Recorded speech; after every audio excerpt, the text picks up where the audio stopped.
There you have it, folks, the Husqvarna 572Xp cutting up the big pine. It sure is a lot nicer to use than that little saw. I didn't get the backache from cutting that small log from this big log with this bigger saw like it did with the little saw. And the jade's still sharp. I haven't touched it since I did tabletops or log tables for my landlord. I tried a few things different with this video, trying to plan out ahead with different angles and cuts. And I'm happy, for those of you that follow my channel for a while, know is I haven't had a lot of fun doing videos lately, but these last few videos with getting started, these are the basics of cutting logs like this, and I've had a lot of fun doing these. I decided to try to go for quality content over showing flat out production. I'm having so much more fun doing it. I feel like I'm doing a better job of giving you, my viewer, information, and what you're out here on YouTube land to get. A lot of times it's information, especially when you're new. Not all of us is born with a chainsaw in their hands.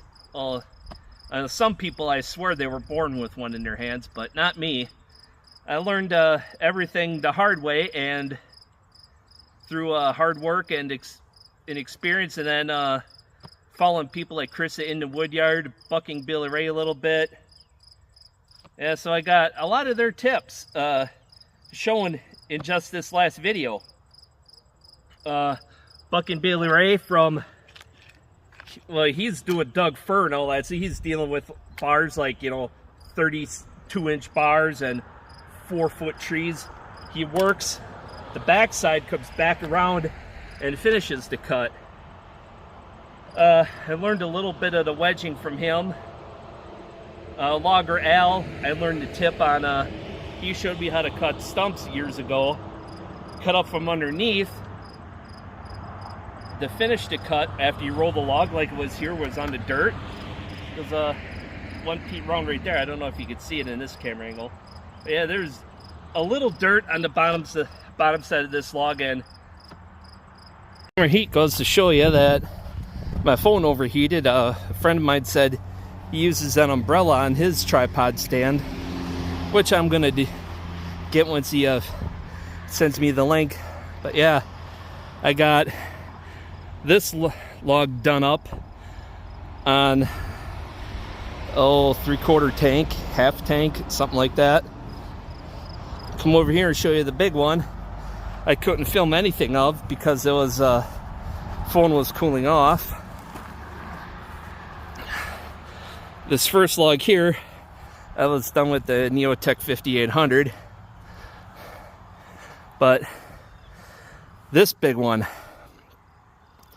here I did with the 572Xp, and it was 30-inch.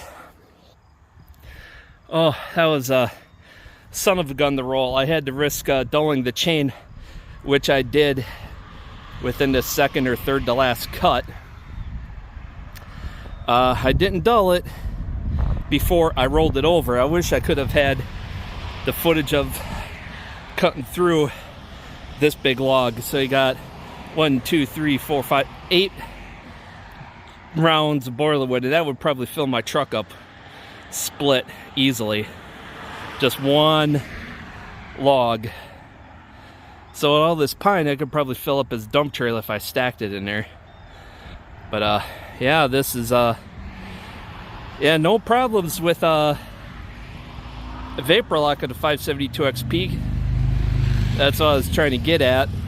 I'll have to check the video footage exactly where I cut off, but yeah, no vapor lock issues. Fired up every time, no problems whatsoever. So if anyone says those oh, they have vapor lock issues, well, they may be running fuel bought during the winter.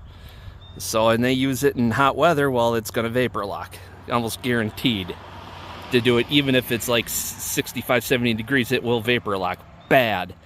But not today. Not today. Yeah, so this is